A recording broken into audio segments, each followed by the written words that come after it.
welcome you all to Rethinking Personal Financial Management. April is Financial Literacy Month, and as part of the activities for the month, we have a series of webinars. So last Friday, we had pensions and retirement webinar with Access Pension, and today we are talking about personal and financial goals, as well as tax planning. And today we are doing this with KPMG Ghana. So in about 90 minutes from now, we are going to dive into how you can plan your personal financial goals and how you can also plan your taxes as we seek to create wealth for ourselves and for the people around us. My name is Peter Kwejo Asari-Nyako. I'm the Executive Director for Center for Financial Literacy Education Africa.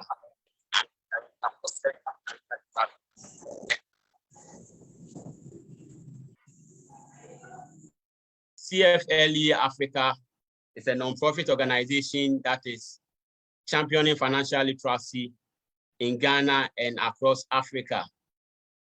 And we are doing this in partnership with the Financial Awareness Foundation.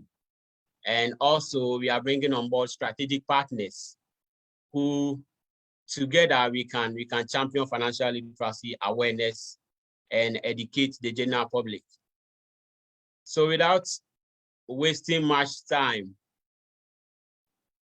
we will look at the agenda for today's section. So today we are going to have an opening comment from a partner of KPMG, who is also in charge of the accounting advisory service. So she will give us an opening or solidarity message on why financial literacy is important.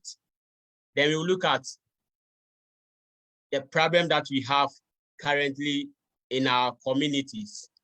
Before COVID-19, it was a huge challenge. But after COVID-19, it is even worse. So we are going to look at this challenge and how we seek to solve it. Then we will dive into our presentation for today.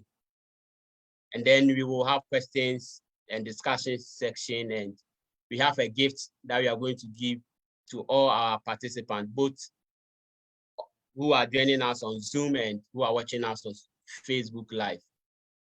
So our presenters for today, we have Madam Joycelyn Coleman, who is a partner at KPMG Ghana. We have Mr. Stephen Beche, who is also a manager at KPMG. And we have Madam Justina Amate-Kwe, who is also a senior manager at KPMG. And myself, I'll be your moderator for today, Peter Kwejo Asari-Nyako.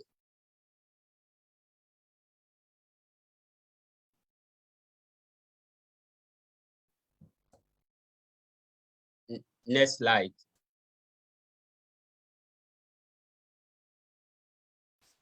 So, before we take the opening comment, I want to ask everyone on this call, are you managing your finances or your finances are managing you? So I think this is an important question that you need to ask yourself frequently.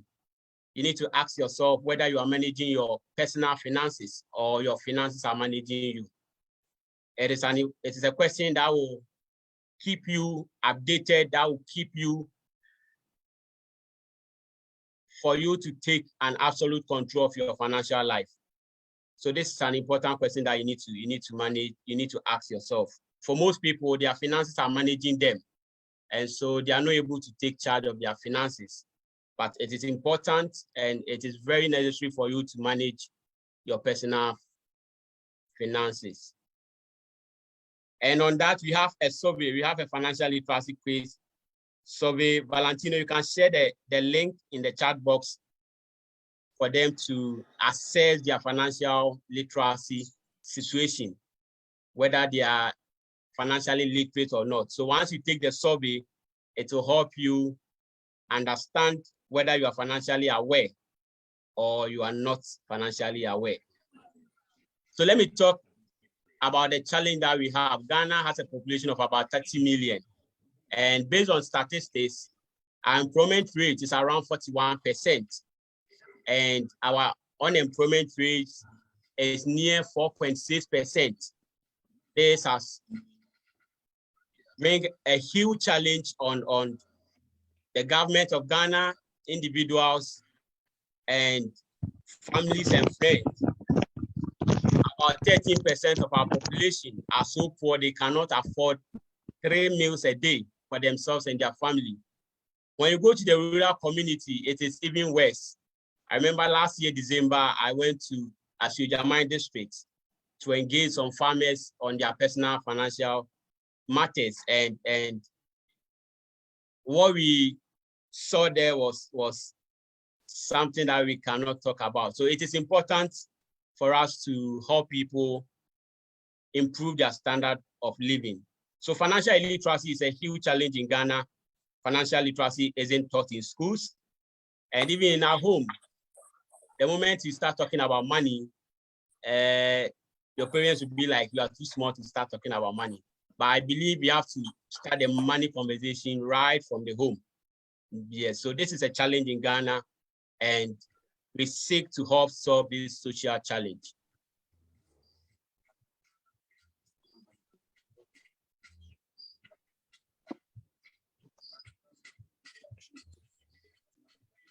So before COVID-19, financial illiteracy has been in the system, and even after COVID-19, we are facing this challenge in an intense manner. Looking at the impact COVID brought on us, most people losing their jobs, most people getting laid out, and that was a huge challenge. And looking at the war that is happening between Russia and Ukraine, we can realize that inflation has gone up.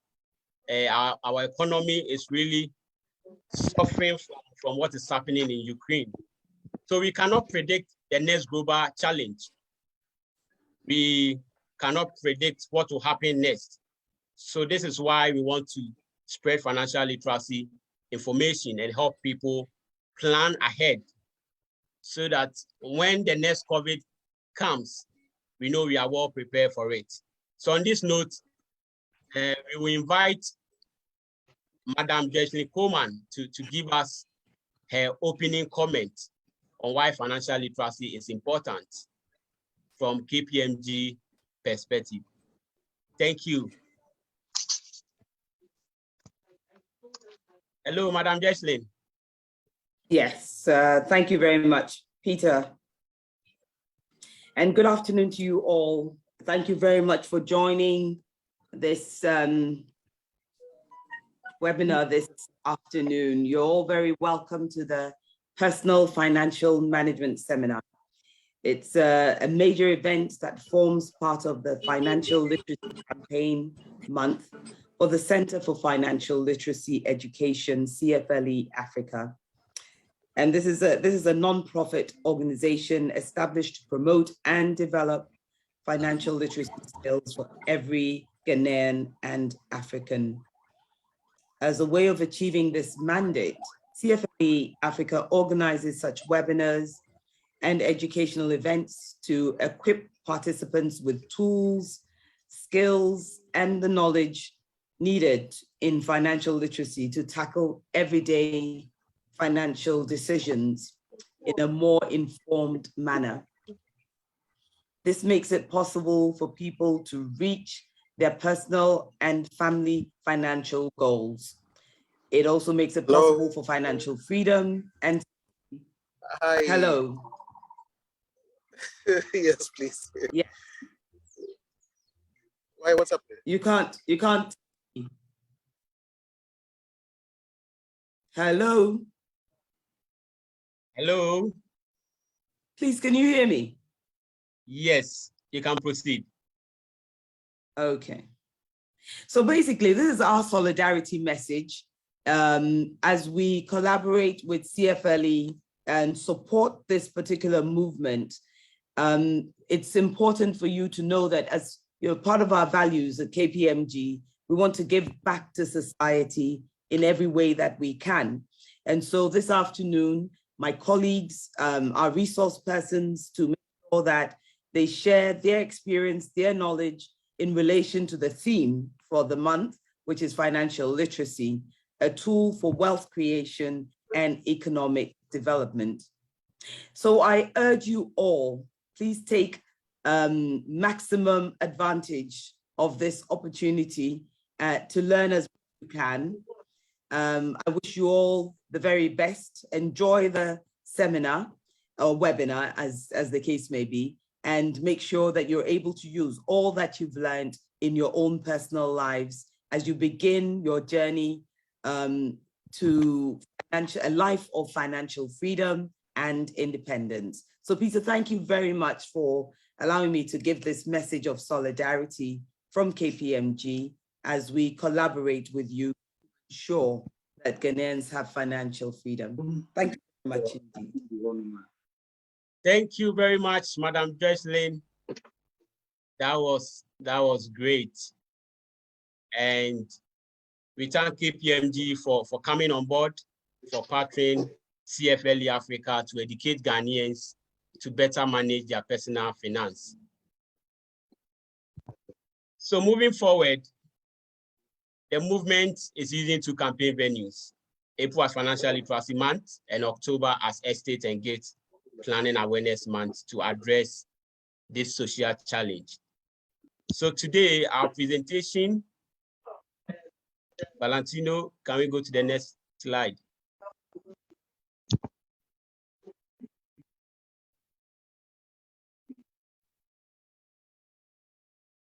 Yes, so let me talk about our master plan. So our master plan is to touch every Ghanaian, the 30 million Ghanaians, over 30 million Ghanaians that we have.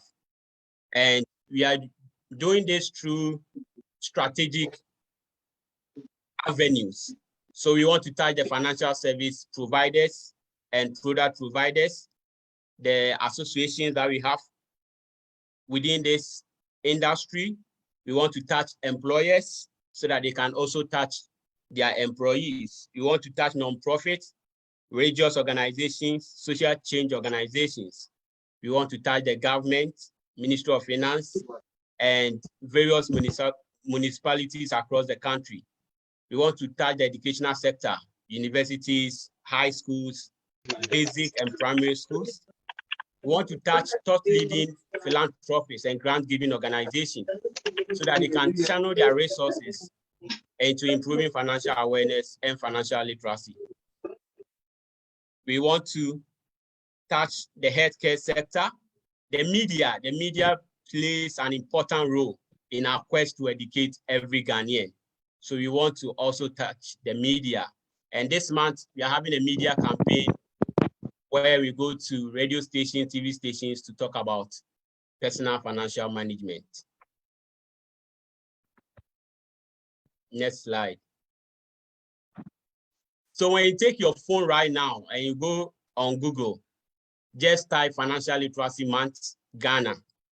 And since we started the Financial Literacy Month campaign, that was last year, April 2021, there has been lots of organizations, individuals who are participating in Financial Literacy Month and Estate and Gate Planning Awareness Month. So you can check it out on Google, and we want you to also get involved so that when we search Financial Literacy Month campaign in Ghana, your organization will also appear. Yes, this is an all-inclusive effort. We want everyone to get on board so that together we can touch the over 30 million Ghanaians that we have here. So there are links. Valentino will share the links in the chat box. You can follow the link about the movement in Ghana, about the movement in Africa. Currently, we are in 7 African countries. So you can get to know more about it. Join the movement. Fun things for you and your friends to do. So when you check out that document, you get some of the activities that you can do to support Financial Literacy Month.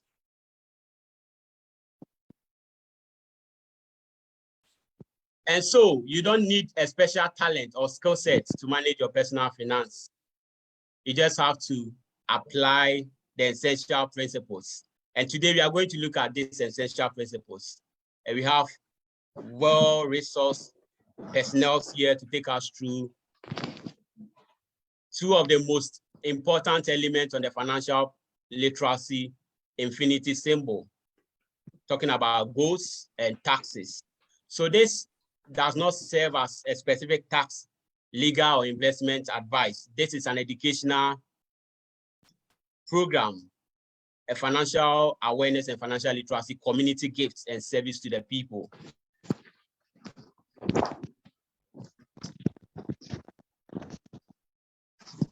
So talking about personal finance, there are various areas. For me, tax preparation is one area that frustrates me the most. So I'm all prepared to learn from our expert today. Maybe yours is about setting goals. Yours is about budgeting. Yours may be about cash flow statement.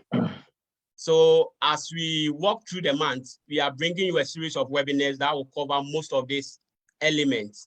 And we want you to stay with us. Check us out on our social media, Center for Financial Literacy Education Africa, for most of the resources to help you better manage your finances. Your future shouldn't be a gamble. You don't need to leave your future to chance. You have to take charge of it. And that is why this presentation is important. So today we are going to look at goals and taxes. This is the foundation to financial awareness and financial literacy. We believe once a person is able to go through all these elements, the person becomes financially aware and financially literate. So start from paperwork, net worth, cash flow, employment benefits. Once you are aware of that, once you're able to manage that, you are getting yourself organized. And then from there, you move to goal setting. You move to financial independence and retirement, major expenditures, investment, taxes, insurance and risk management, estate and gift planning. So today we are looking at two core elements on this infinity sign, goals and taxes. And Frank, I'll send you the link for this and then if you have your earpiece, you can join. These are the and call Conlan. I've also sent it to him. You can join now. Hello.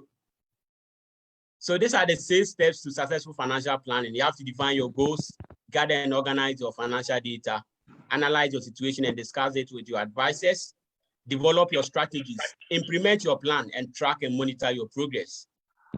So any financial plan that you want to develop, these are the steps that you need to go through. And our facilitators will walk us through these steps. So let me introduce our first speaker for today. Our first speaker is Mr. Stephen Bechi. He works with KPMG Ghana. Stephen is the manager in the Accounting Advisory Service Unit in KPMG with over 10 years experience in finance and accounting practice. He has over 16 years post-qualification experience. He is an expert in the documentation of policies and procedures, finance and accounting process mapping. Stephen is a specialist in advising family businesses. He is experienced in providing financial planning and budgetary control advice. Stephen also provides a technical project management support in line with providing quality service delivery for a number of clients across industry. Stephen is a subject matter specialist in processing improvement and financial reporting. He holds an MBA in finance from Helios-Watt University and a BSc in applied accounting from Oxford Brookes University. Professionally, Stephen is a fellow of ACCA and a member of ICA Ghana. Ladies and gentlemen, help me welcome our first speaker. He's speaking on personal and financial goals. Hello, Stephen.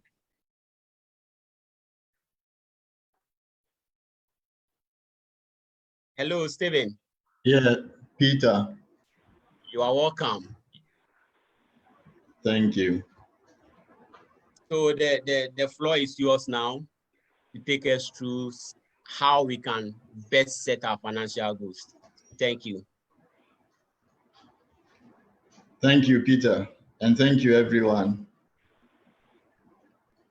So as Peter has already indicated, we are going to study or go through how to set your financial goals. So we will discuss financial goals and then talk about financial planning and budgeting. And if there are questions, we will take them after. So we will talk through what goals are and know the types of goals.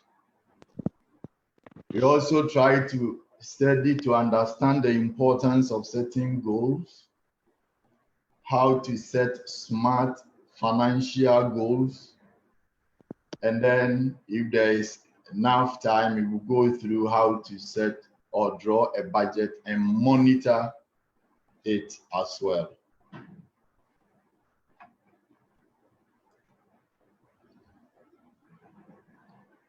So let me ask a few questions and you can provide your response or responses in the chat box. What is that one thing that you have always wanted to achieve in life? You have attempted to achieve something. What is that one?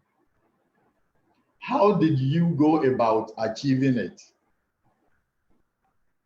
Were you able to achieve it? If yes, how did you achieve it? If no, what happened? Let me pause here and give you about a minute. If you have a response, just provide it in the chat box. No, it's my personal.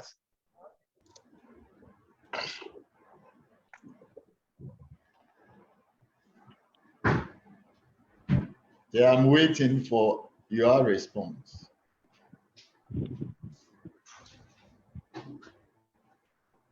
What is the one thing that you have always wanted to achieve? How did you go about achieving it? Were you able to achieve it? If yes, how did you achieve it? If you couldn't, what happened?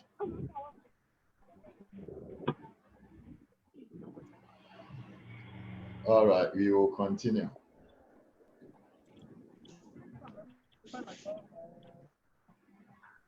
Nobody provided a response.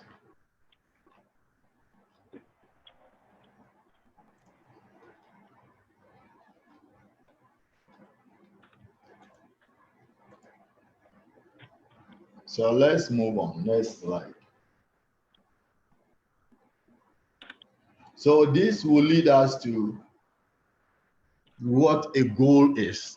Probably we found it difficult to define a goal, and therefore we were not able to determine what we want to achieve. Yeah, I've seen one, have a house for my family. That's great.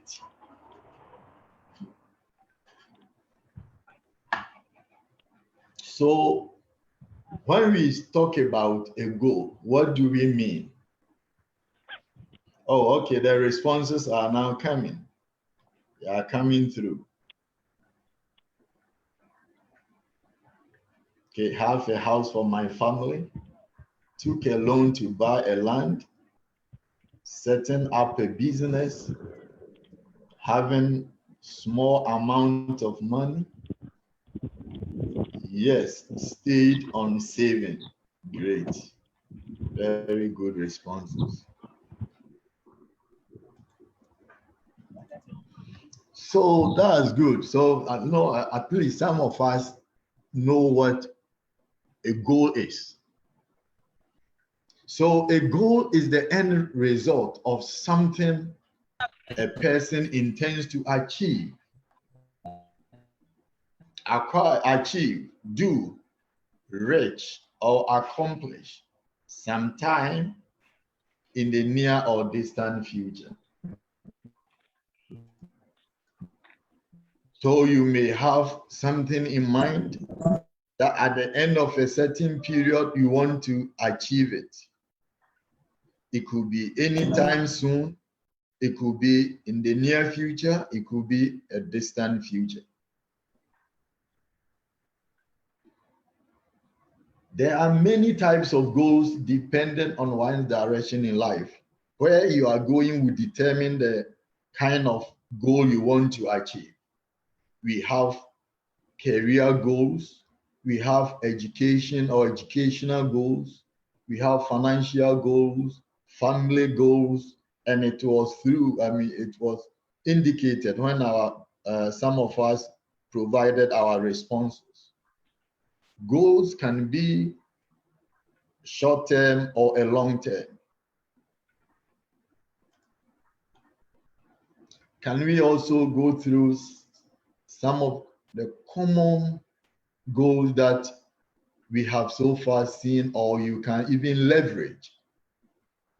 Career goals, financial goals, education goals, physical goals, vacation, attitude, and family.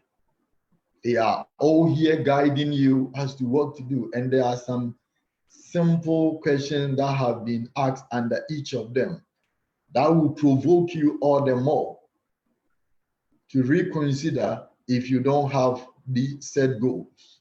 For example, when you pick career goals, what level do you want to reach in your career?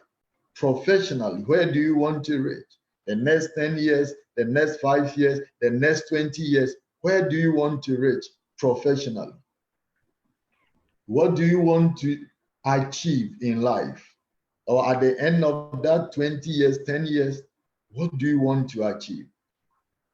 So we have a career goal, we have financial goal, education goal. Where do you want to get to?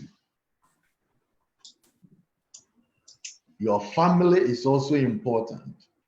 So what is a family? Now, having studied a goal, let us now look at a financial goal. That is what we are aiming at. And then the types of financial goals that we need to also consider. Now, a financial goal is the specific monetary amount you are committed to obtaining that will allow you to realize your vision for your life.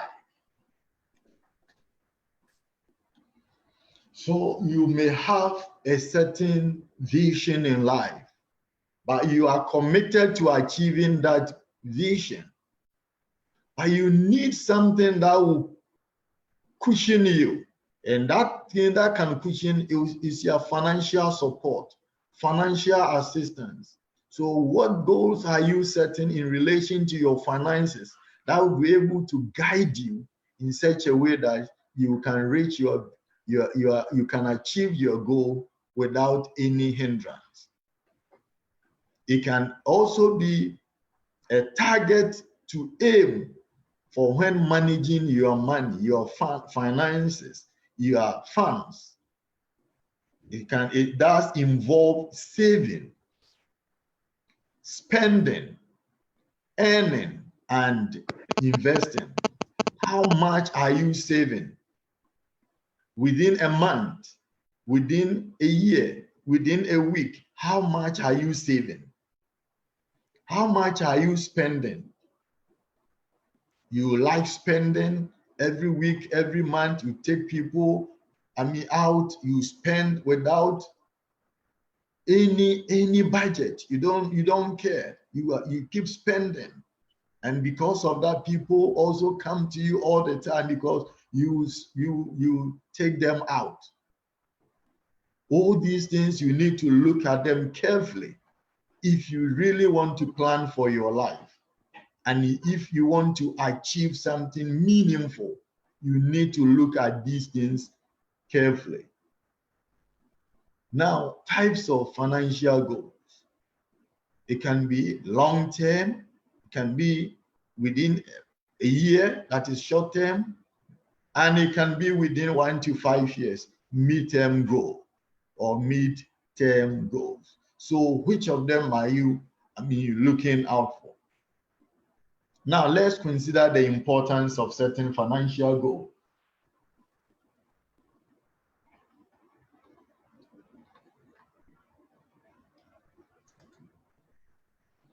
So when you have a financial goal, it gives you a focus. It directs you. You know what you are looking for. You don't look at your left. You don't look at your right. Things that will cause you to deviate from your focus. You don't yield to them. You look at what you want to attain in life. The next 5 years, what you want to do, that is what you are looking out for. Fixing your eyes on that particular thing. Not at your left, neither at your right. Keeping focusing on what you want to achieve in life. Goals help you measure progress. So anything that cannot be measured cannot be achieved. So goals, when you are setting, you make sure it's helping you to measure your progress. Progress is a marker, it's helping you to achieve your objective. It's a milestone. How many milestones do you have in order to attain the intended goal you have set yourself to achieve? These are very, very, very important. Goals help you stay motivated. Your goals will encourage you all the more to do what you want to achieve. Without goals, nothing will motivate you. You do things anyhow. But since you have a goal, that goal will keep motivating you. Goals help you determine what you want in life. Yes, it set a defined period in the years to come, months to come, so that you know what you intend achieving when the time arrives. So that keeps you, you stay focused and makes you determined. And therefore, determination paves way for success. The last point under the importance of setting financial goals is it will give you a sense of fulfillment. So it is a sense of, it gives you a taste of victory, and it propels you to do even more because you want to get to the end, and the end result is what you are looking for. And therefore you are yearning to do more that will take you to that destination, nothing else. Friends and other people or activities can try to, distract your attention. But because you have a focus, you know where you are going, you stay focused. At the end of the day, victory will be yours if you keep doing that.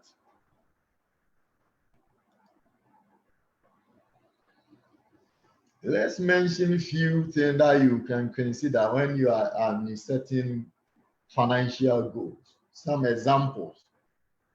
So you can create a budget. You can decide to make more money. You need to, if you have money, all right, but you need to have additional money. You also intend to save for your retirement. That is very, very important.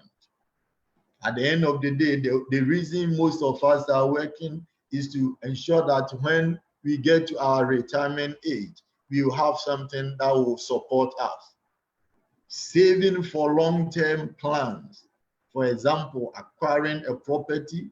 Some people may say, I want to acquire a land, a vehicle, and so on and so forth. Some people can even decide that they want to buy land and build their own properties. Some people will say, no, I don't want to buy land, especially here in Ghana. Buying land, there are so many challenges. I don't want that. What I want is to, save enough. And then when I get enough money, I will go and buy my own land, my own house. That too is also a goal.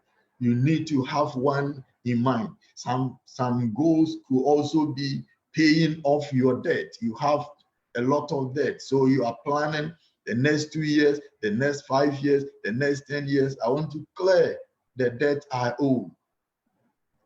Some people could also say that, oh, I want to improve my financial literacy skills. I don't have that skill set. So how can I build that capacity so that moving forward, I will be up and be able to manage my finances in a special way.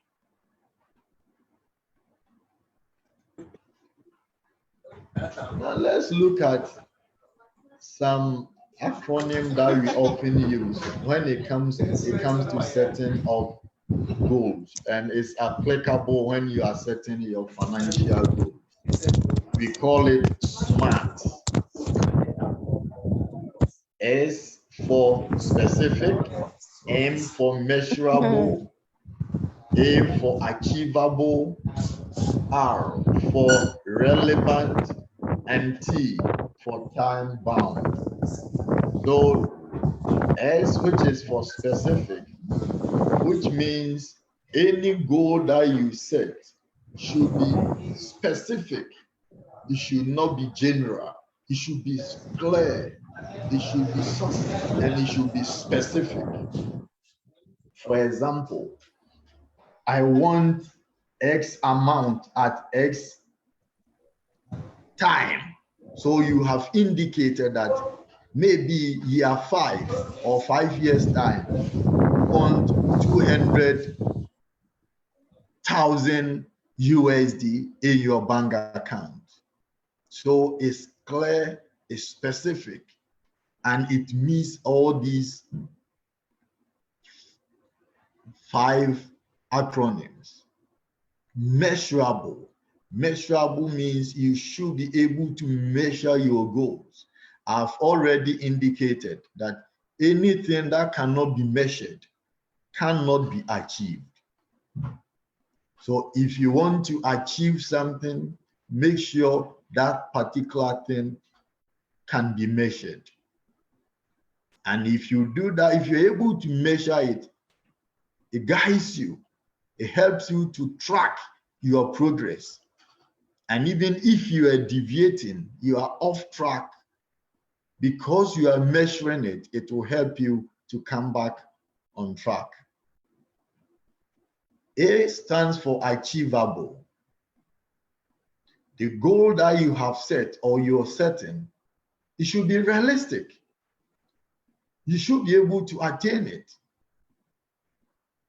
It should be realistic. At the same time, you should stretch yourself. Don't say that maybe, like example I cited, you want to have $200,000 by the next 5 years in your bank account. Maybe the goal that you set, at the time you are setting the goal, you are able to save, say, 150,000 and so on and so forth. So that extra 5 years, achieving additional 50,000 USD is achievable. But can it stretch you? You need to make sure that the goal that you're setting is achievable and is also able to stretch you, stretch your ability.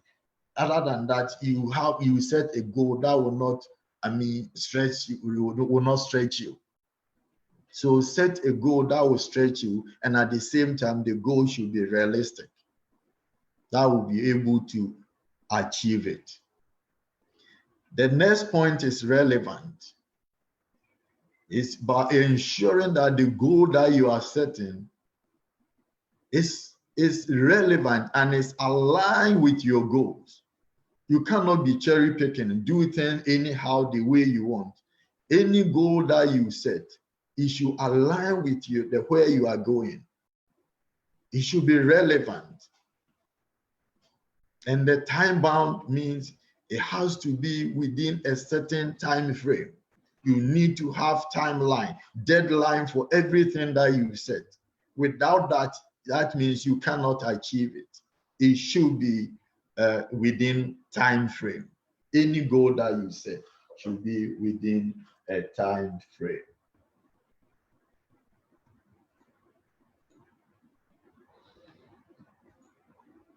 I will talk about how to set financial goals.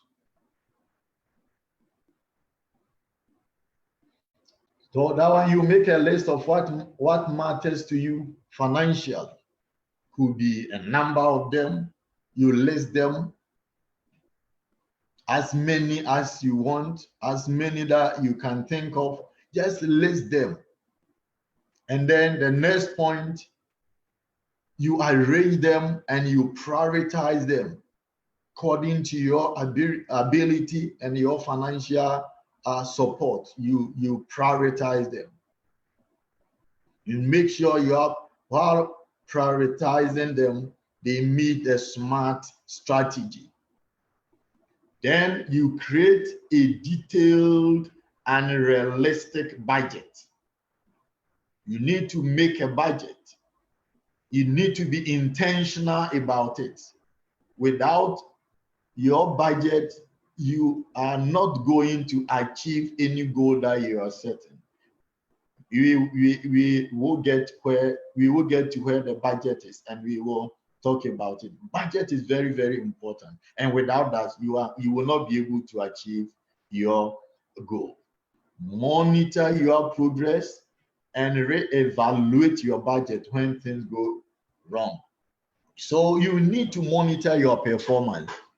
It could be daily, it could be weekly, it could be fortnightly, it could be monthly, it could be as and when you intend to do the review. You monitor it, and where things are not going the way you want, then you re-evaluate. You review it, and then you come back on track. And in that way, it will help you in no small measure. So having gone through the SMART, can you then set your financial goals that you use SMART criteria as a guide? Can you do that? Explain how SMART your goals are. I think I will pause here and give maybe ourselves 1 minute and see those of you who were not able to come up with any goal. Can you maybe put in the chat box your goal using SMART criteria? And even those who did provide your responses, kindly check with the SMART whether they align or not. You did provide some, but what you provided did not meet SMART strategy or SMART criteria. So look at it again and see if you can reframe it and make sure your goal that you're setting meets SMART criteria. I've seen provide for grandchild's education. Yeah, but you need to continue. Make sure it's specific, it's measurable, it's achievable, it's relevant, and it's within time frame. You need to give yourself timeline, deadline. By what time am I going to complete it? So when you are setting a goal, make sure you ask yourself, what I've written down, is it specific?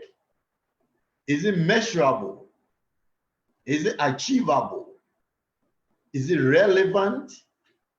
And can I achieve it within a specified time?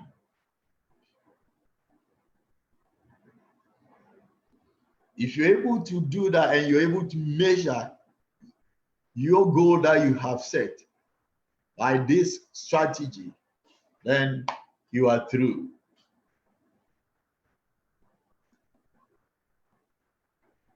So you need to make, when you are writing it should be in a sentence, one sentence, and the sentence it should meet all these 5 acronyms or these criteria.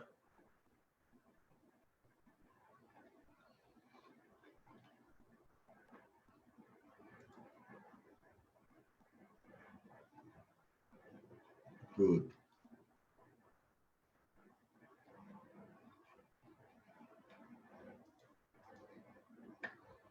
So thank you all for those who have responded, and it's very good.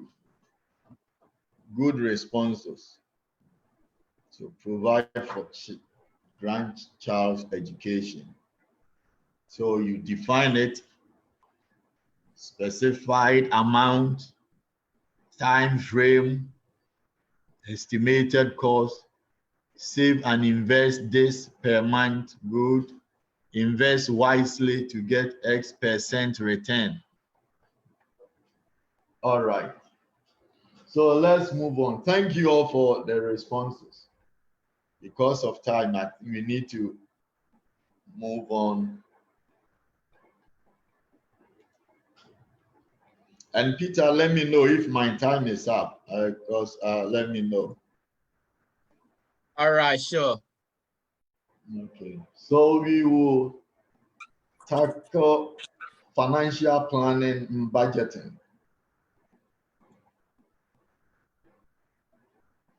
So when we say budgeting or financial planning, what we are intending to say is that it is so important that your financial goals and your budget, they go hand in hand. You need to create a realistic budget and stick to it. In so doing, it is worthy. It is a worthy financial goal in itself. And without a budget, you will struggle in your efforts to meet your financial goals or any goal that you set wherever you find yourself. You will need to. You need to. So you need to create a budget, and in that, it will help you in no small measure to meet your goals. Money management and financial planning rely on solid budgeting skills.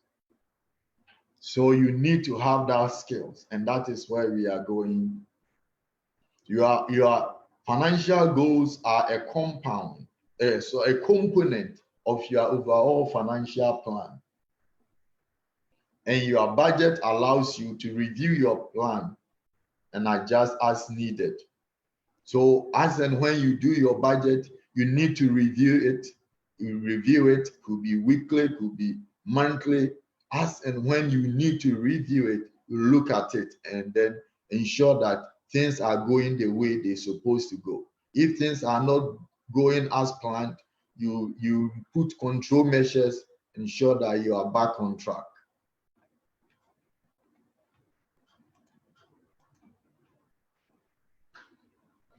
So financial planning is the process of setting, planning, achieving, and reviewing your goals through proper management. So you need to set things in order, you plan accordingly, and ensure that your plans are helping you to achieve the goals that you have set. Occasionally, you need to be intentional about reviewing it. You need to set timelines that you have to review your goals, because the fact that you have set goals that will not give you enough information that things that you have put together will happen come what may. You need to review it. The environment that we live in keeps changing. And when things are changing, you need to look at how you have put things together and change it in line with the changing situation. In that sense, it will go a long way to help you.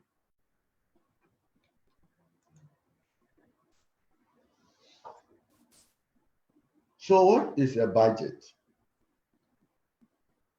So in a simple term, budget is a financial plan for the future. A plan that shows how you make or spend your money. You need to get money and you need to spend money. So budgeting will help you. It will tell you the month, the week, how and when money will come to you or come into your bank account, or you call it inflows, and how you are going to spend your resources, financial resources. And it will guide you whether you are spending more or you are going to spend more or you are going to earn more than what you are going to spend. Importance of financial planning, budgeting.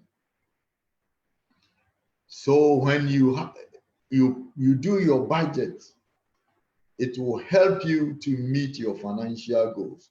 Like I said, it gives you focus, it motivates you. You don't look at your left, you don't look at your right, you know what you are looking for, and within that time frame, that is your focus. That is your focus. That is your focus. Satisfy current financial needs. Why? Because there is a budget is guiding you. Is guiding you today. I need to buy A, I need to buy B, and the amount I have budgeted for is say 200,000, and 200,000 I need to spend it carefully. I don't want to go beyond 200,000, and if I go beyond 200,000, it's going to affect me. So how am I going to manage the money that I have? So it is going to help you to manage your current financial needs. Then it will also help you to save for emergency situations, especially when you have not budgeted or in an unexpected situation. Things can happen. Somebody said, here is not heaven that you can get what you want. So things can happen unexpectedly. And when it happens, what are you going to do? So you need to also save for emergency situation when they do arise. Have a plan to meet the different phases in life. In life, there are so many phases. And if you don't plan like that, it's going a long way to affect you. So plan for each phase of your life. How to draw a budget. So far, we've spoken about set financial goals, or a goal if you want one that you want to achieve, or if there are multiples. So you set the goals, make sure it does make smart financial goals. That smart criteria, make sure your goal meets it. Then list your income, your inflows, monies that you are expecting to get. You make sure you list them all. Maybe you have money from 2 or several income streams. You list them all. And then you add them. And then all expenses that you incur, you list them as well. And then you cast them. Cast means you total them. And then the two, you compare them. You compare your income versus your expenses and see which one is higher. If your income or inflows are higher than expenses or outflows, then it's a surplus. It's a good sign.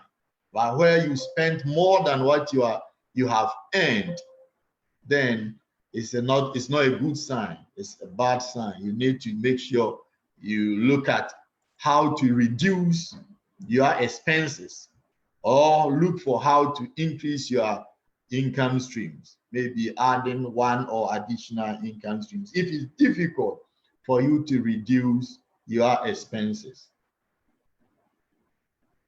This is just an example for you to look at. We have an illustration here, budget. So the income side, we have salary and other allowances. We have a total income giving us 7,000 is Ghana cedis. At the expenditure side, we have food and groceries costing 1,200, rent costing 2,000, utilities costing 800. Together is 4,000. When you take 4,000 from 7,000, you get 3,000. So that 3,000 is a surplus. It's a surplus. The income have exceeded the expenses that you incurred within that period. So now let's look at how can you monitor your budget. So first of all, you prioritize monitoring. You need to be intentional about monitoring.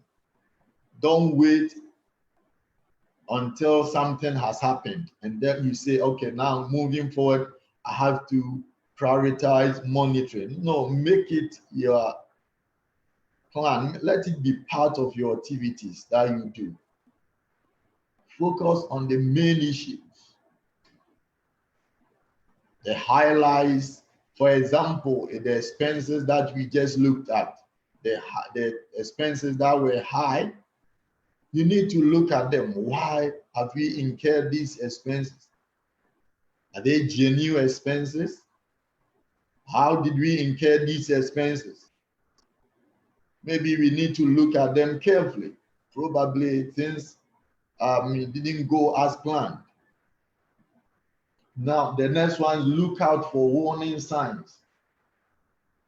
Things that you just cited and it surprised you. Those things, don't take them for granted. You look at your budget, things are not going the way you were expecting. You need to, take a step back, sit down, analyze, and look for the exact cause. And then you take appropriate corrective actions. Take controls to address the given situation. And then you make sure you have implemented the plan and you communicate your progress. The people around you, if it's personal, your family, yourself, make sure it's documented.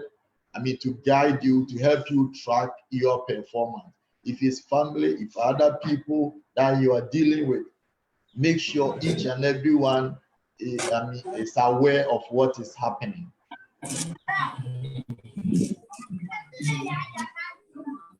And the next slide talks about how to review. Because the one we spoke about was monitoring. And here you need to review your performance. And then you review it promptly.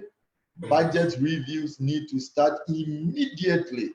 The budget period draws to an end. So you need to review it. And then when you are reviewing, don't be cherry picking. Don't be selective. Make sure you review thoroughly. Every side, every line, everything. Make sure you review and understand everything. If you need to probe, keep probing. Then establish key learning points. So based on your review, what did you learn? What lessons did you get? And make sure moving forward, you implement the lessons learned. Here, just try to give you your budget and then the actual performance. Going back to the example we look at about 2 slides or 3 slides away.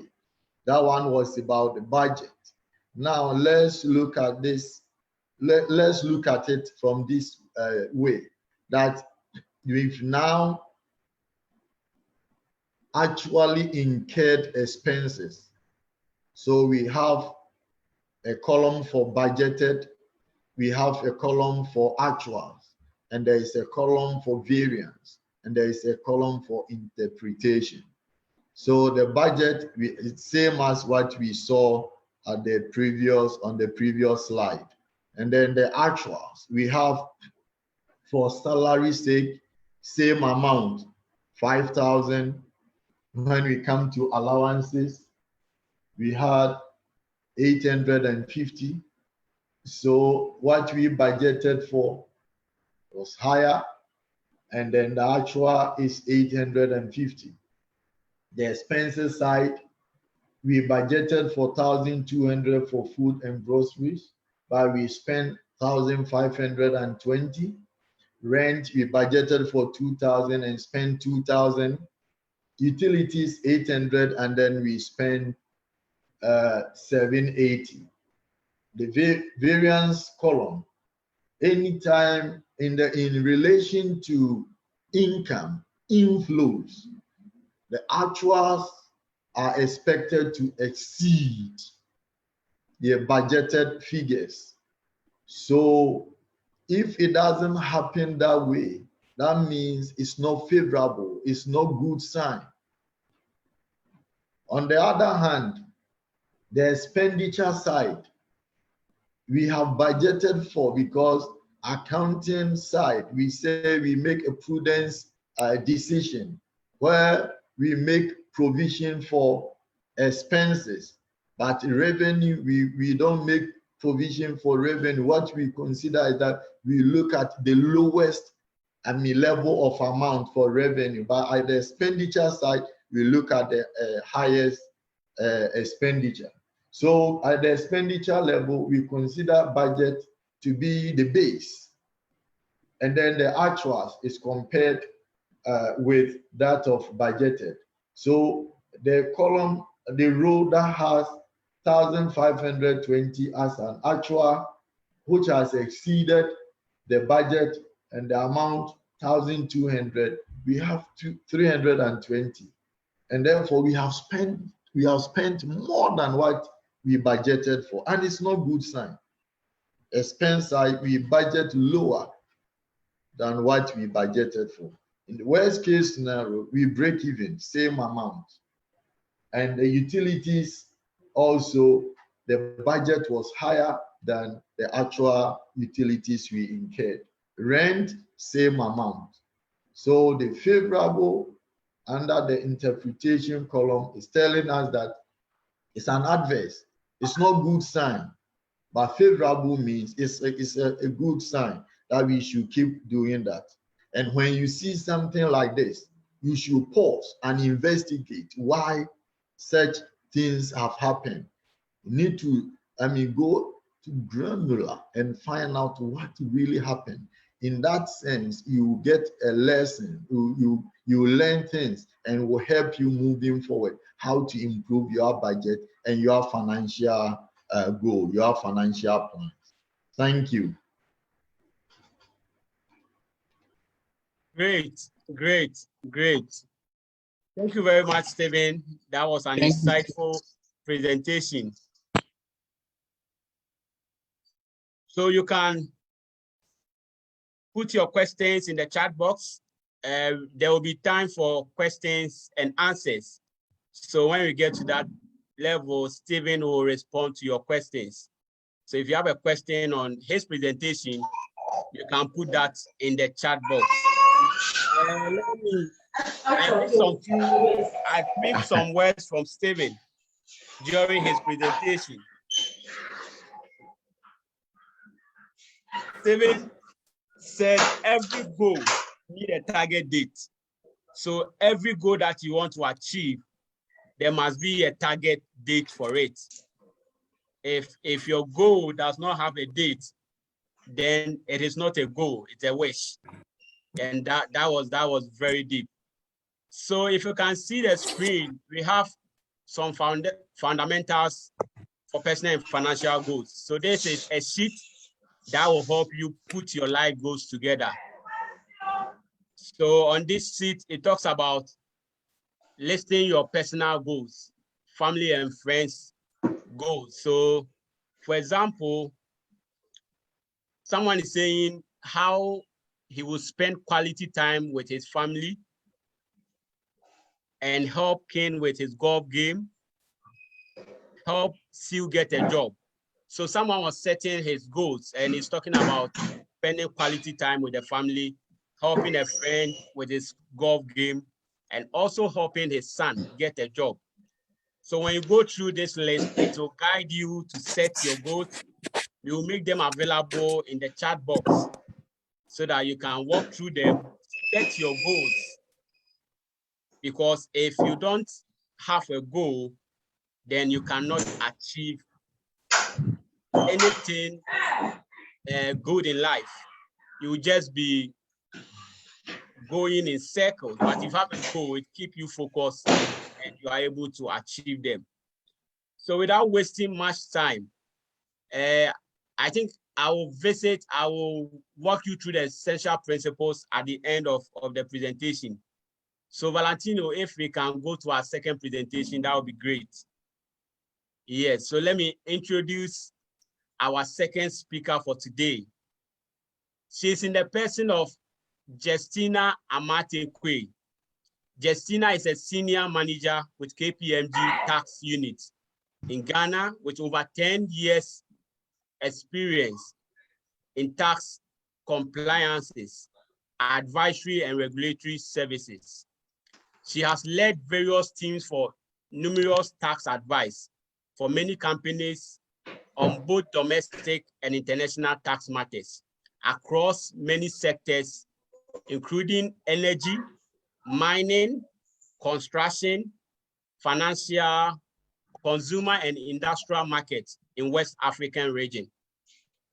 Justina has been involved in providing the requisite quality technical and project management support in providing quality services to a number of clients in a broad range of industries on the following: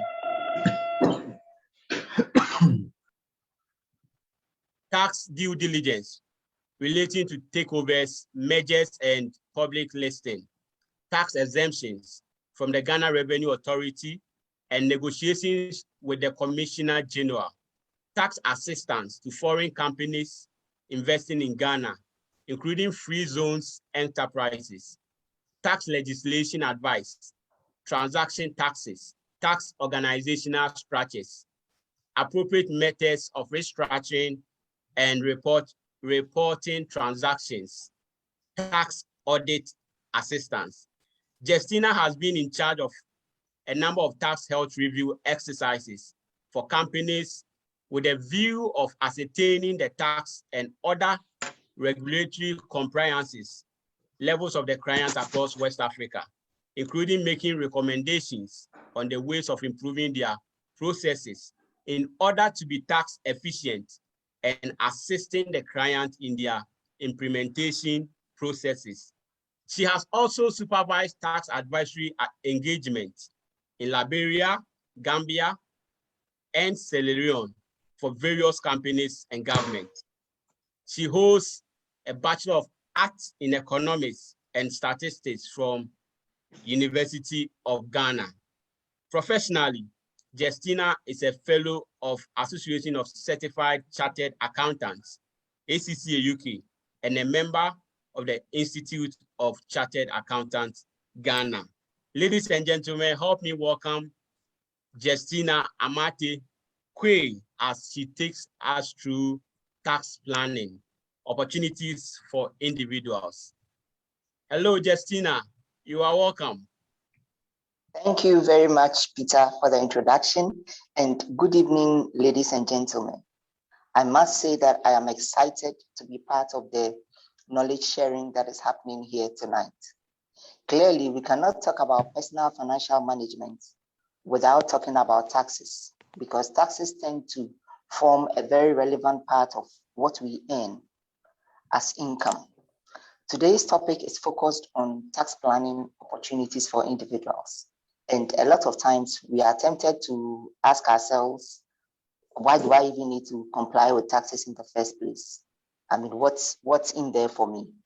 But there are a couple of inherent benefits that we do not see them coming in directly, but then we get to realize the savings, okay, that we are looking out for in terms of the taxes that we pay and the residual income that we will have as individuals. I mean, one of the benefits or importance of tax compliance is the fact that it opens us up to the various benefits and exemptions that are provided in our laws for tax planning purposes.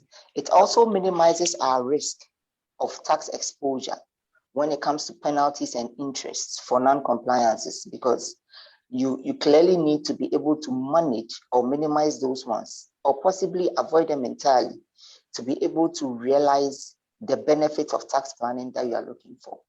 Tax compliance also actually forms the basis for all negotiations or requests with the GRA, because without tax compliance, I mean, if you should walk to GRA today and ask for a tax clearance certificate, the immediate reference will be your compliance record. So, I mean, without it, you cannot be given that tax clearance certificate. We can also look at the fact that it gives us the opportunity to also contribute our quota towards economic growth and development.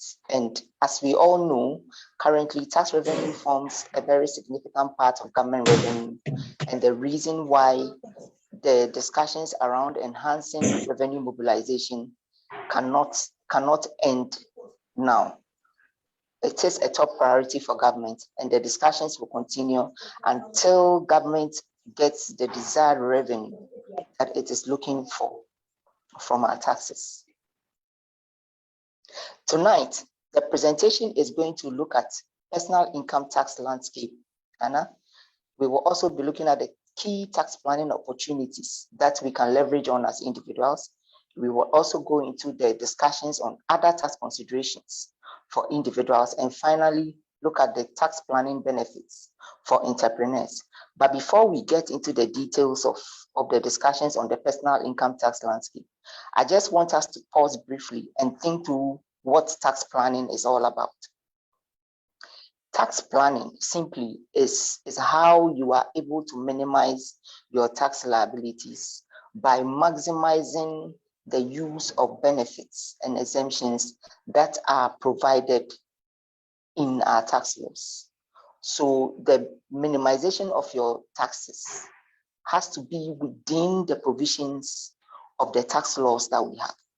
And that tells us that the minute you go outside the tax laws to minimize or reduce your taxes, you are gearing towards evasion, which is an offense or is an unlawful act when it comes to our laws. So now let's look at the personal income tax landscape that we have in Ghana currently. The Principal Income Tax Act we have, which is the Income Tax Act 2015, Act 896, actually looks at employment income as all gains or profits of an individual from employment within a year of assessment.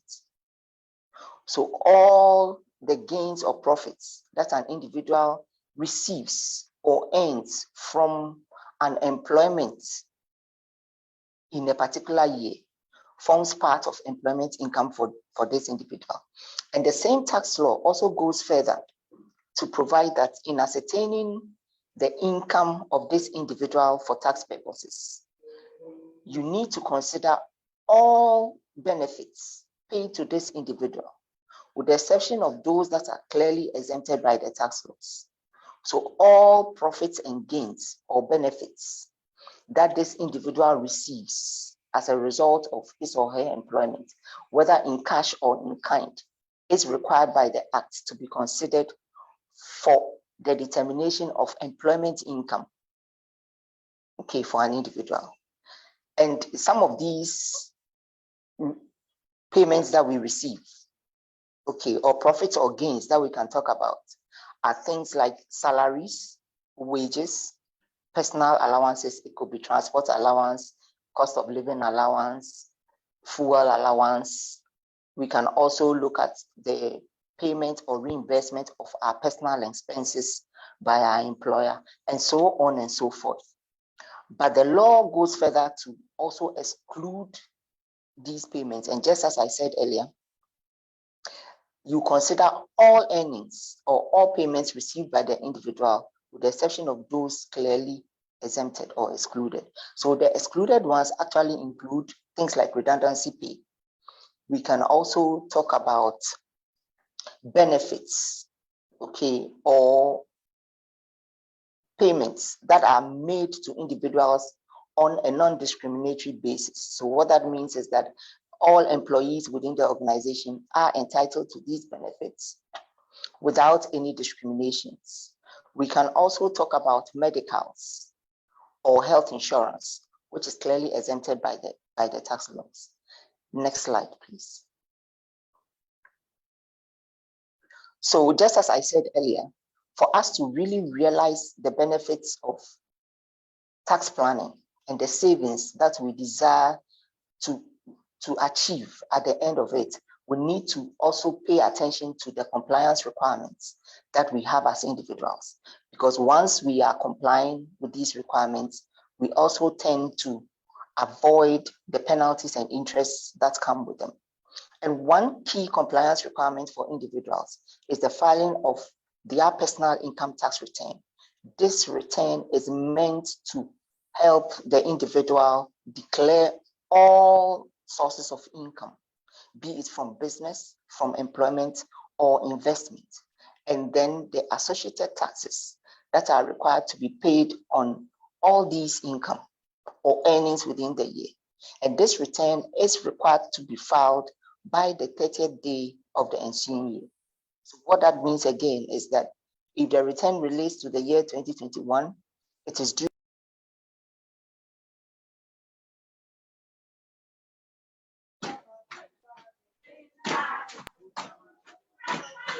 required to be filed by the 30th April of 2022. Next slide, please. So in the case where an individual is unable to comply with these filing requirements in a particular year, it comes with certain penalties. And the penalty for not filing this return, as I mentioned earlier, is 500 cedis a day for when the return is due, and then an additional 10 cedi for every other day that the return continues to be in default. So just as Stephen said in his presentation, we need to be looking at contributing towards retirement. And some of these savings can actually help us do those contributions or set those appropriate budgets to help us achieve those results. So we need to also pay attention to these ones as well. Now, this takes us into the areas or the provisions that we have in our tax laws that we as individuals can leverage on for tax planning purposes. And one of them is personal reliefs. The Income Tax Act, as I mentioned earlier, allows for personal reliefs to be deducted from the income of individuals before assessing that income for taxes. And some of the reliefs that have been provided for by the tax law is marriage responsibility relief. We also have what we call the child education relief. We have the disability relief. We have aged dependence relief. We have old age, and we also have training and development. And the catch for these personal reliefs, okay, is for you to qualify or meet the qualification criteria for getting these reliefs deducted from your income. So when we take a relief like marriage responsibility, the Act requires that the qualifying person should have a dependent spouse or a minimum of 2 children. So for an individual to qualify for this relief, that individual needs to make sure that he or she has a dependent spouse or at least 2 children. And that qualifies the person for a deduction of 1,200 for a year, 1,200 for a whole year. We can also look at the child education relief, which comes with the requirement to have a child or a ward that you are sponsoring in a recognized or registered educational institution in Ghana. So it is not just about having a child or children, but then you should be sponsoring this child or these children in a recognized registered educational institution, okay, for their education. And then that should qualify you for 600 cedis per child as your relief. These reliefs, however, are not deducted upfront, but then you need to apply for these reliefs for the approval to be granted by the commissioner before you can begin to take these reliefs out of any income that you are being assessed on for taxes. Now, other benefits that individuals can also consider is contributions to approved pension schemes. Currently, our Pensions Act requires that an employee contributes 5.5% of his or her basic salary towards pensions. And then in addition to this 5.5, his or her employer adds on 13% of the same basic salary to make up 18.5%. This 18.5 is mandatory and is required to be contributed by every employer and every employee on a monthly basis. Okay, now beyond this mandatory contribution of the 18.5, the law goes further to provide that a contribution can be made into a third tier fund, which is not mandatory.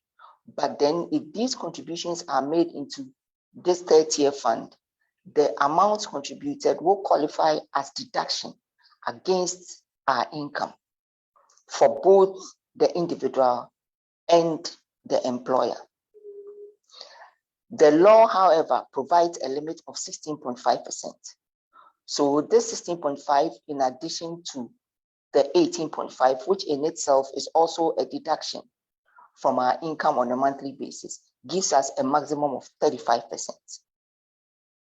The 16.5 can be contributed either by the employee alone, by the employer alone, or by both the employer and the employee. But then the limit of 16.5 has to be met for us to realize the full deduction of the amount contributed. So the tax planning here is for us to focus on the limit and stay within the limit if we want the total amount being contributed, especially for the third tier fund, which is not mandatory. Then we have to meet the 16.5%.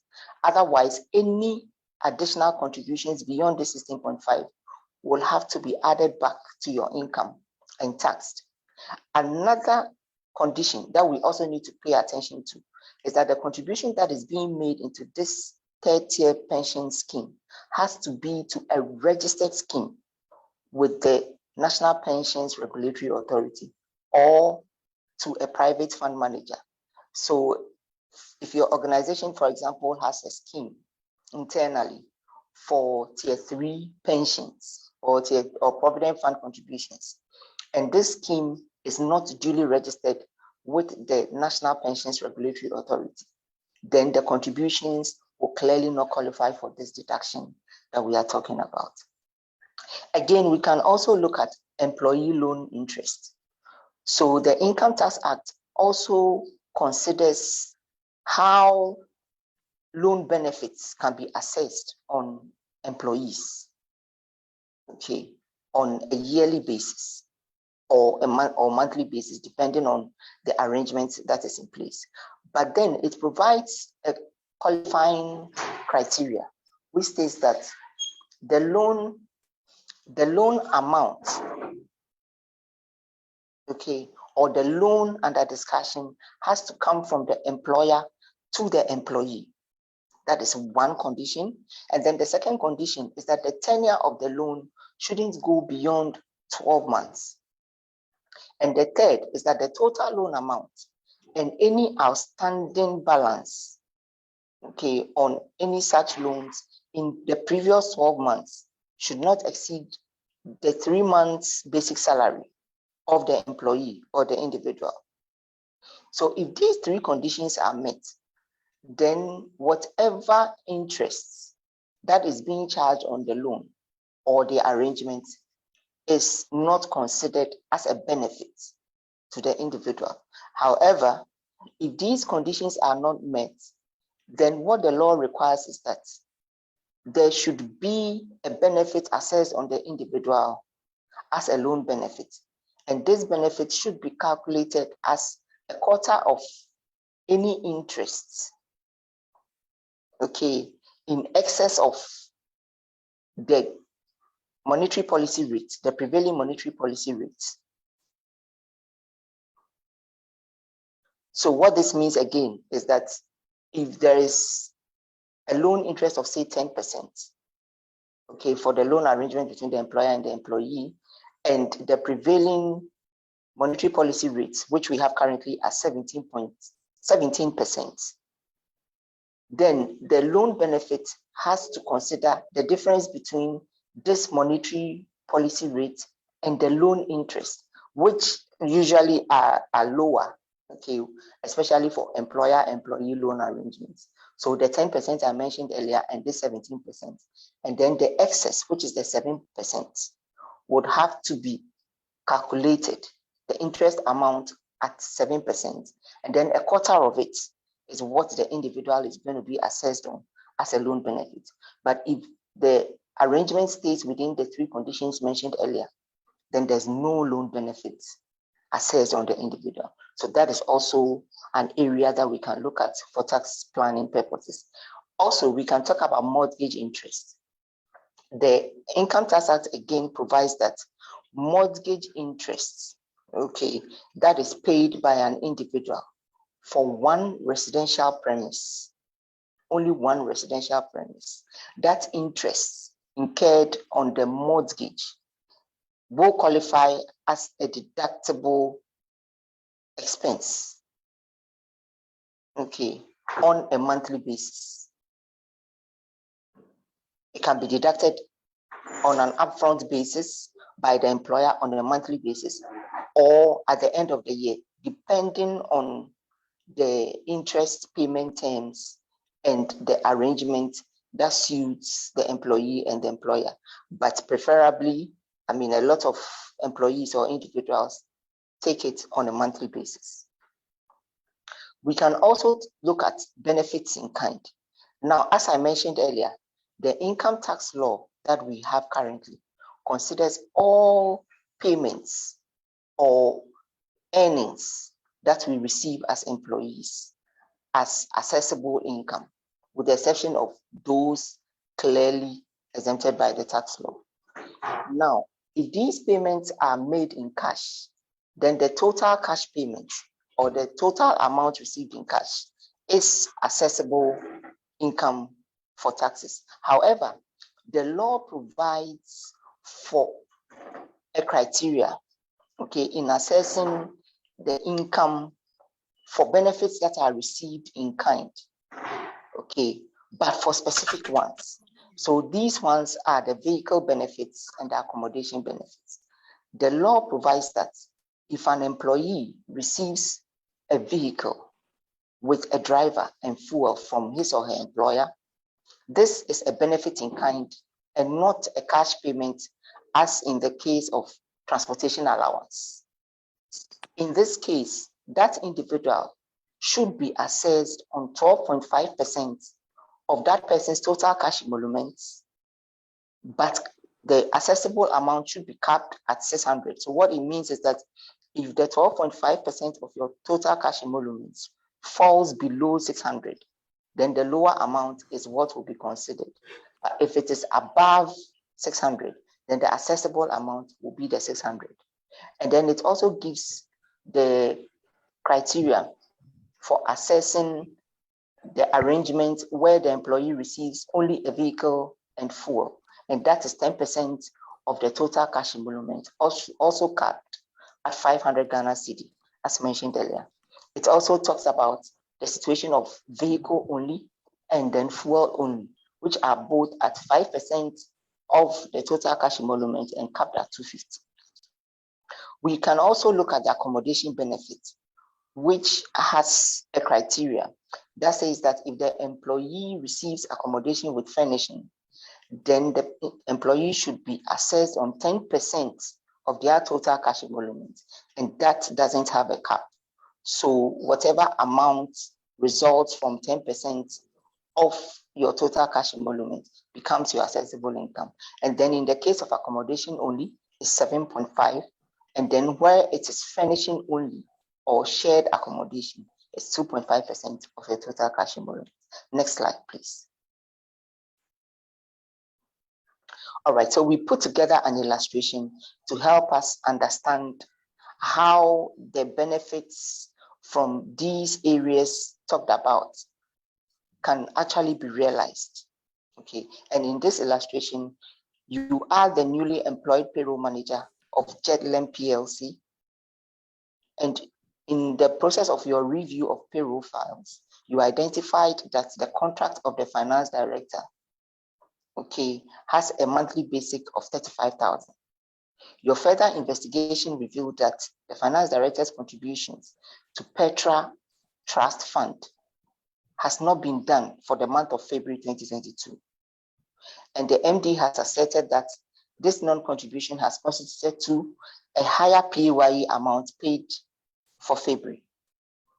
Jetlem PLC does not contribute to PF, but it allows its employees or individuals to contribute per their interest. As a payroll manager, evaluate the MD's assertion and support this evaluation with key considerations. So just as we discussed earlier on the pensions contributions to the Tier 3 fund, we mentioned that contributions that are made within the limit of 16.5% of the employee's basic salary qualify as deduction against income. So in this particular scenario, where the contribution was not paid for this finance director, you will clearly realize that for the month of February, his taxes paid is 8,564 as compared to the months that had these contributions being made, where the taxes reduced from 8,564 to 6,832. So that gives this finance director a savings of 1,732.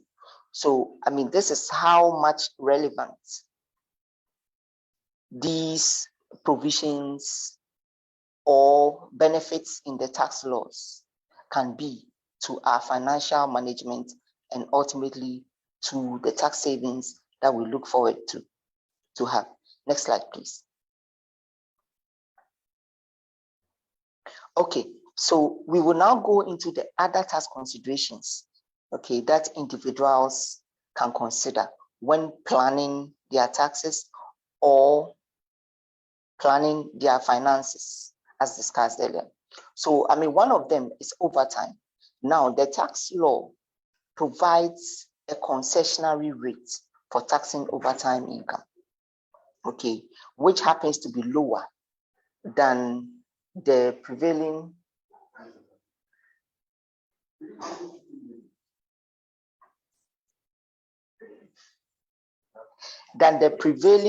tax rates that we have currently. So currently, what our tax laws require is that when the individual is a non-resident, that non-resident is taxed at a flat rate of 25%. However, when the individual is a resident, it provides for a graduated rate that ranges between 0% and 30%. So the 0% applying to the minimum wage, okay, for a month, which is around 365%. And then the 30 applying to any income above 20,000 per month.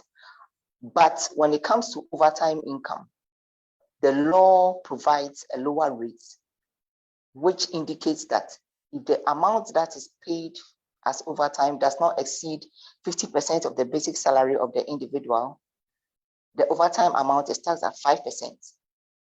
And then in the case where it exceeds the 50% basic, the excess is taxed at 10%.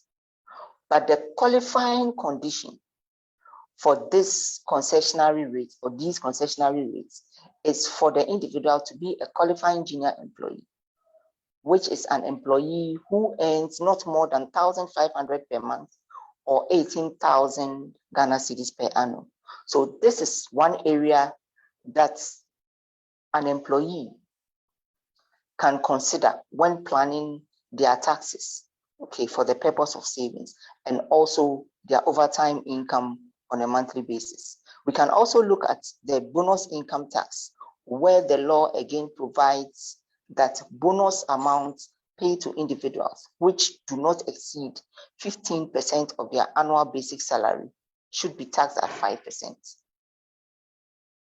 And then any excess amount above this 15% annual basic is taxed at their marginal rate. So as I mentioned earlier, if you are a resident, your tax rate is graduated and ranges from 0 to 30% depending on your income level. So if you earn bonus that exceeds 15% of your annual basic, the excess will be taxed at your marginal rate, which can either be 15%, 17.5, or 30%, depending on your income levels. Next slide, please. All right, another area, okay, which an entrepreneur can consider when planning the taxes for his employees is the category of staff that the entrepreneur engages on a regular basis.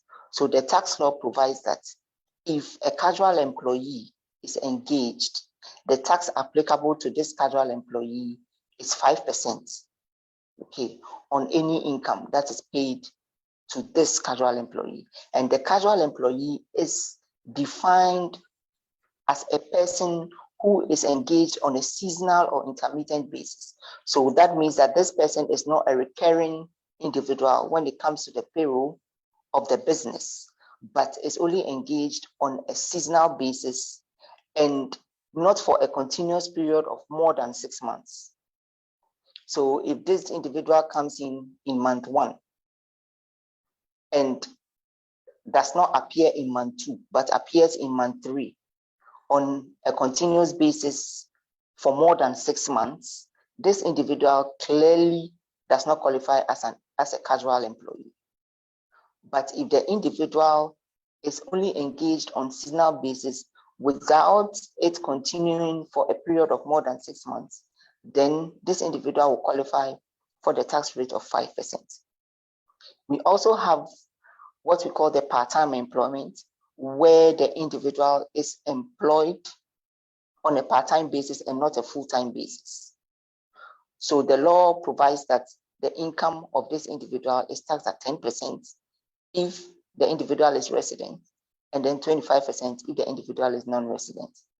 Outside these two categories, if a temporary worker, which is an individual who is employed on a continuous basis for a month and beyond, is engaged by a business, this temporary worker is treated just like a full-time employee and is taxed either at the graduated rates for the resident or the flat rates for the non-resident.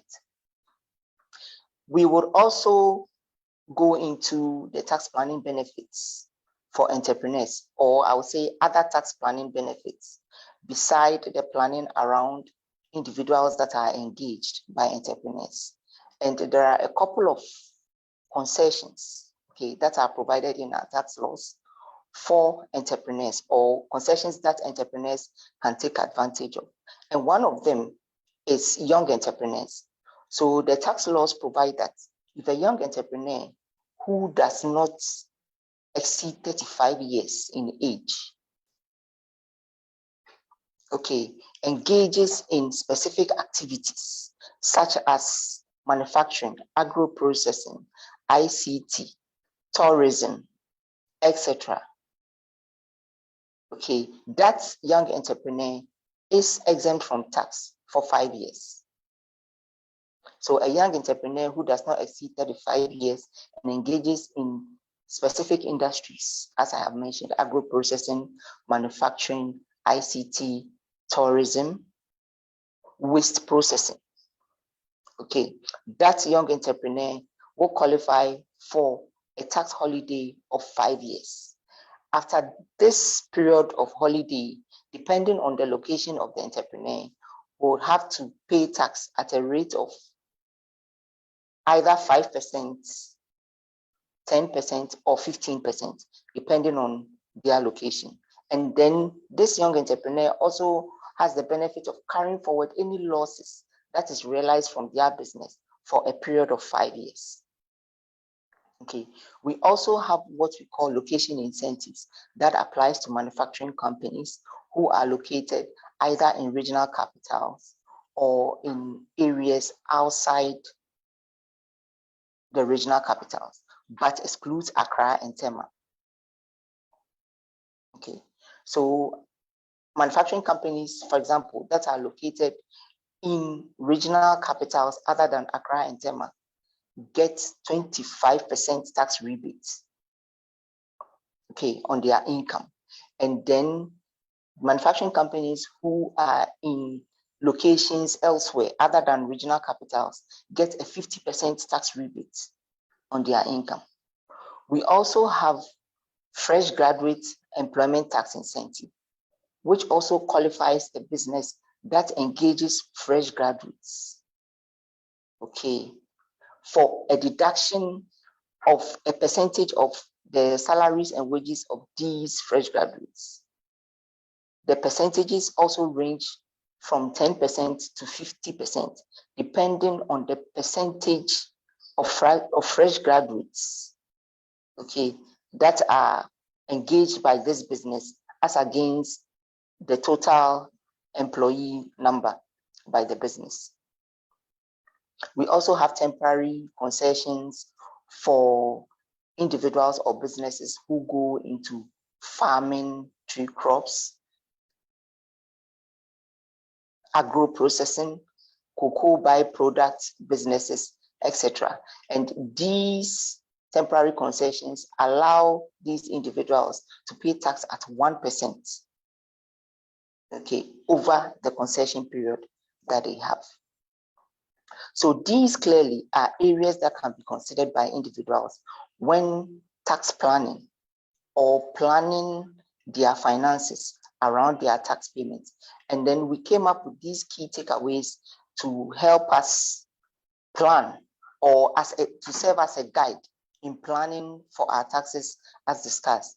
And the acronym for these key takeaways is KET, where the K stands for knowing the components of your income, because you would realize from our discussions so far that if you don't really know the components of your income, it will be difficult for you to plan around the taxes associated with these components. I mean, a lot of times we employees have the interest of seeing our accounts credited with our salaries without necessarily following up on pay slips or even bothering about the various components that make up our salaries. But I think from today, we have learned that it is important for us to pay attention to the components so that when there are benefits in kind in our employment package, when there's bonus, when there's overtime, when there are personal reliefs that we can benefit from, we make sure that we have all of these reflected appropriately in the tax calculations that are being done by our employers. We also need to understand the key tax implications for our income components, and that's what the U stands for, understanding the tax implications for the key components. As we have discussed, when it is a relief, you know that if it's a marriage relief, you are entitled to 1,200 per annum. If you have applied and been granted approval, you make a copy of the approval available to your employer, and also check on your payslip to confirm that these reliefs are actually being recognized.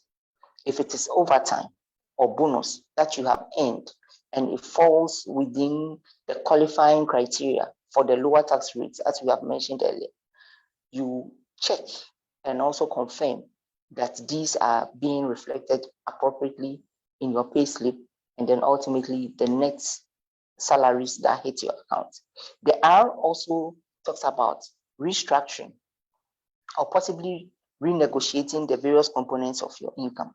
So if you realize that on regular basis, your bonus amount is always going beyond the limits for the lower taxes, and there's a way you can restructure or renegotiate, but still staying within the provisions of the law to have the bonus amount fully benefits for the lower tax rate of 5%. You engage your employer and then you do that. If it is about overtime, that can qualify for the lower tax rate, and then you qualify as a junior employee for this concession. You also negotiate or discuss this with your employer to have the benefits of all these concessions that we have in our tax laws. And then also the T stands for tracking. So you need to track and also ensure that the filings that are required to be done by you is being done and on time. Because as we mentioned earlier, if you are not able to follow these two, they also come with penalties and interest implications, which will definitely have an impact on your savings or your income at the end of every period. Thank you very much for your attention, and I will stand by for any questions that you have. Thank you. Thank you very much. Awesome presentation, deep revelations. So I was amazed when I heard of various tax incentives that are available in the system for fresh graduates, for young entrepreneurs. It's amazing. And also when you share the KET principle rethinking tax planning, and when you use the acronym, the KURT. So anytime you are thinking about planning your taxes, just remember the name of Ghana Football Association President Ket Okreku, and you will you'll be able to do that. So at this point, we will take questions from our participants. We are far behind time, and if you have a question, you can drop it in the chat box, or you can unmute and ask your question. But I have 3 questions here from the chat box. The first question goes to Stephen. So someone is asking, how do you set goals for the many things you want to achieve in life? How do you set goals for the many things you want to achieve? And the second one is saying, do you abandon a set goal if you couldn't achieve it and embark on a new goal? Do you abandon a set goal if you couldn't achieve it and embark on a new goal? So these are 2 questions for Stephen.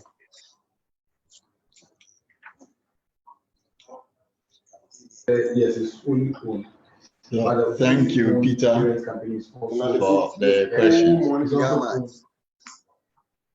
So, hey, you don't read 20 for now. The questions number 1, if you have many goals, as I earlier indicated, you can make a number of goals, but you need to arrange them and prioritize them as such. So you can have about 20 goals, you can have about 30 goals, you can have as many goals as you want. But once you list the goals that you want to achieve, what the next thing to do is to prioritize them.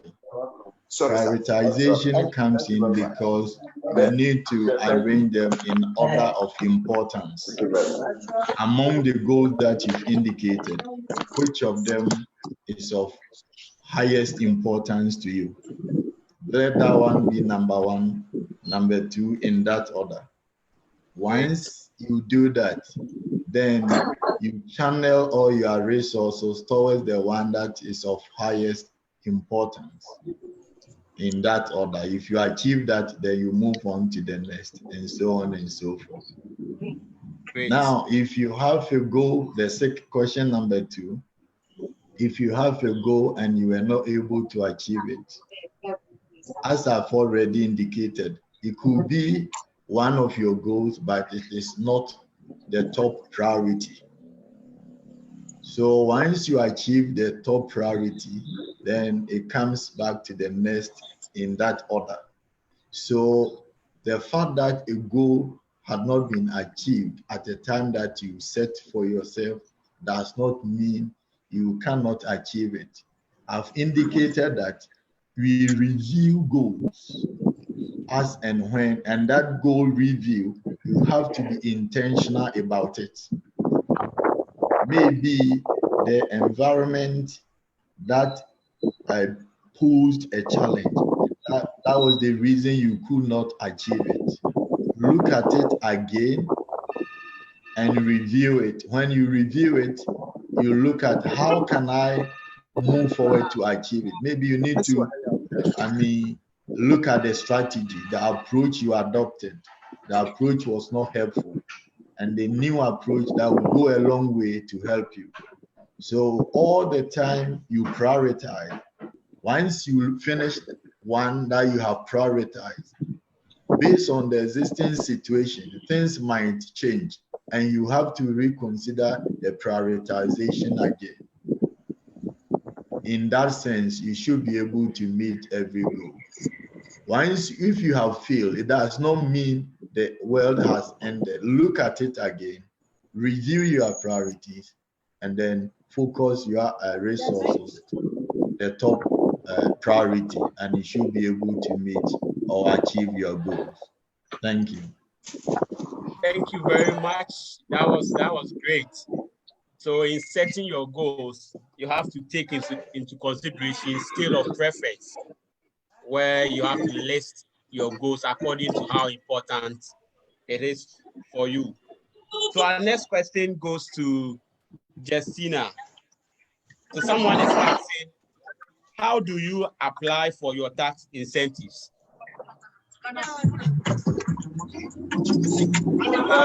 Okay. Tax incentives. All right. Thank you very much for that question. So a lot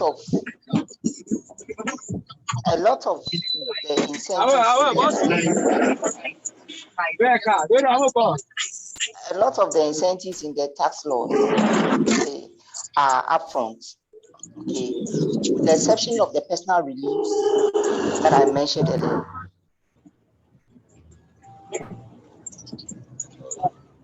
For the personal relief, you will need to complete a form, okay, a personal relief application form, and have that form submitted at a GRA office close to you.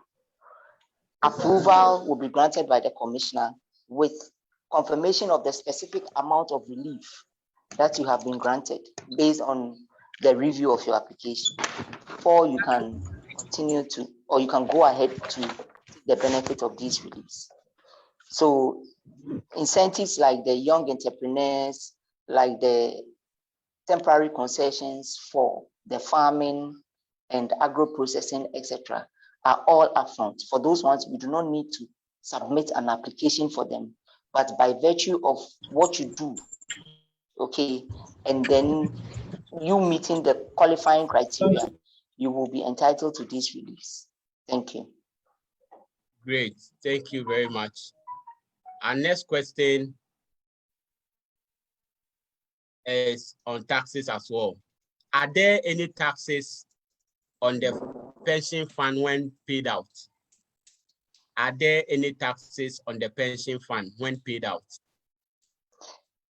Thank you again for that question. So when it comes to the pensions fund, which is the tier 3, if a withdrawal is made before a 10-year period, okay, for the contributions by a formal organization, okay, that withdrawal suffers a withholding tax of 15%. but it is 15 years for an informal employer, informal sector person.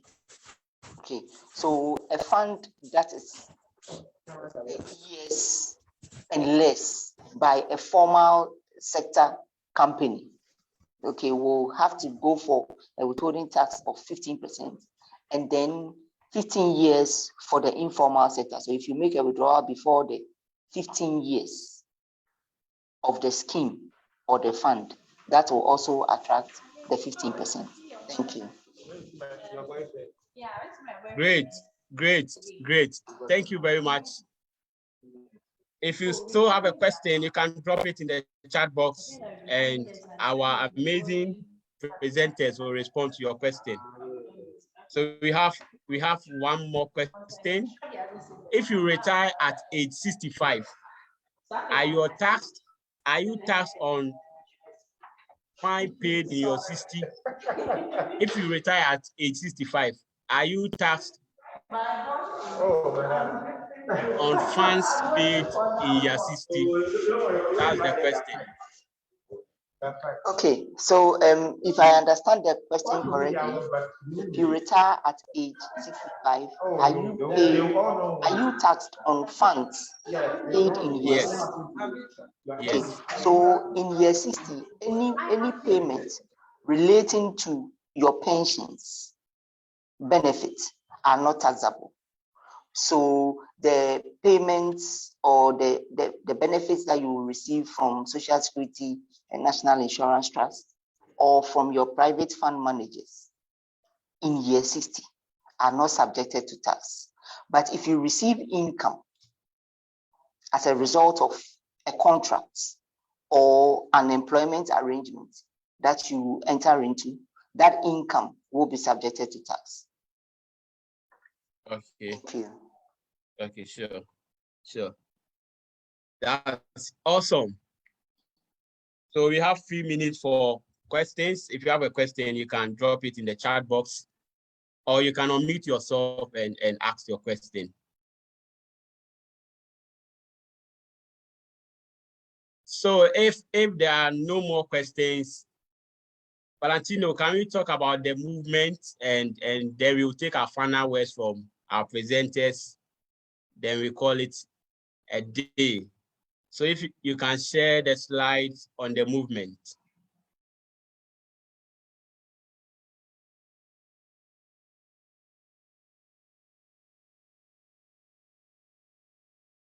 Okay, so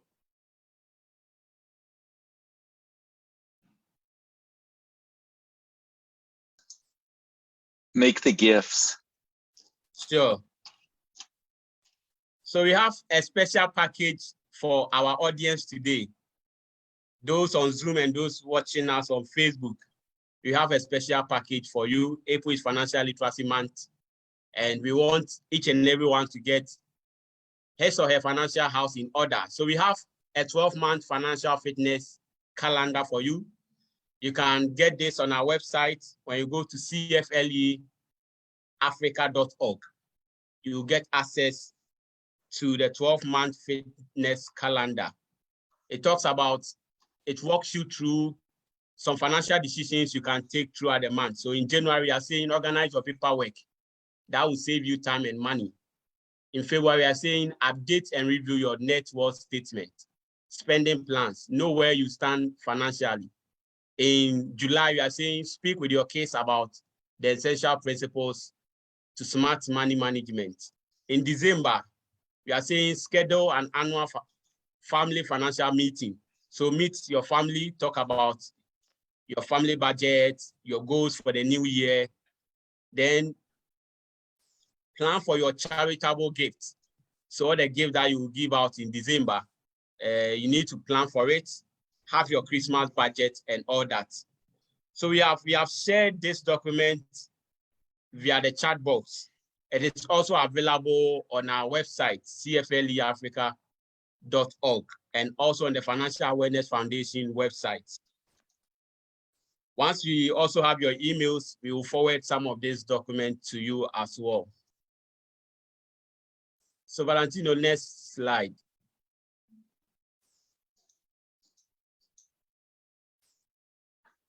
Yes, and we also have the TFAF Personal Financial Publication Set. So your financial partner guidebook overview that talks about the essential principles to smart money management. We also have the guidebook that talks about your personal financial plan and also your gift and estate planning organizer. All these are available on our website. When you go to our website, you get access to them. They are free of charge. It is a free community service to the people of Ghana. So go on our website and get a copy for yourself. So I will invite our speakers to share their final words with us as we bring today's webinar series to an end. So Stephen, Justina, you can share with us your final words.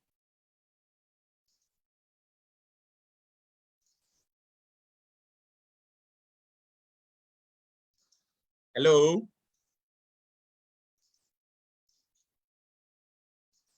Hello. Hello. Yeah, thank you. Thank you, Peter. So from my end, I believe the discussions today have really enlightened us on the things that we can do to realize the savings that we look forward to having towards the goals that we set on a regular basis or from time to time. And if I should focus on tax, we have talked about some of the key areas that we can pay attention to as individuals. So I would like all of us to take note of these ones. And when you are in doubt, you can always follow the CARE tip that we provided at the end, which is knowing the components of your income, understanding the tax implications of these components, restructuring or renegotiating the terms, and also tracking the filing obligations or the requirements that you need to meet to remain in compliance. And you will be able to realize the tax savings that you are looking for and ultimately its impact on your income. Thank you. Great. Awesome. Awesome. Stephen. Thank you, Peter. Justina, thank you. Said it all. So I think the financial goal side, we all have to prioritize our goals. You may have as many goals and you keep prioritizing them. When conditions change, situations change, you need to prioritize or reprioritize the goals that you have set. It's very, very, very important. And all the goals that you set, make sure the smart strategy or smart criteria is met. You need to meet that criteria. It's very, very important. And if you're able to do that, come what may, you will achieve your goal. You remember, prioritization and reprioritization is very important. Conditions, situations will not go as planned. And when those things happen, make sure you review your goals, you set it up again, look for ways that you can achieve it. Never think you cannot achieve your goals. Make sure you put in enough resources materially, financially. Even if you need family support, educational support, make sure you do that because everything is achievable. The last thing I'm saying is that, and which I did say, and I'm repeating it, anything that cannot be measured cannot be achieved. So whatever you want to do in life, make sure the goals that you are setting is measurable. And at the end of a certain period, you have the right to measure it and whether you have met the standard you have set for yourself or not. If you haven't, there is a room for improvement. And if you have met it, you need to keep it. Motivates you to do even more. In that way, you will achieve the set goals you have for yourself. Thank you. Great. Thank you very much. On this note, I will invite Valentino from the Financial Awareness Foundation to share some few words with us as we bring our webinar series to an end. Thank you, Peter, and thank you, Joycelyn, Stephen, and Justina for excellent presentations. And thank you all for visiting and attending with us today. We strongly believe that having better personal financial knowledge changes your world and the world around you. Personal finances have not been taught in school or at home very often in Ghana, in Africa, in the United States, around the world. This is a very, very important life skill, and those that have and use this life skill have the best probability of obtaining successful and enjoyable futures. We welcome you in supporting and participating in the Improving Financial Awareness and Literacy movement, and celebrating the semi-annual strategic campaign venues around April being celebrated as Financial Literacy Month, and October, 6 months later, being celebrated as a State Gift Planning Awareness Month. Please stay safe and healthy. There's lots of work to do and fun to be had, and wish you all the very best. Bye-bye now. Thank you. Okay, thank you very much.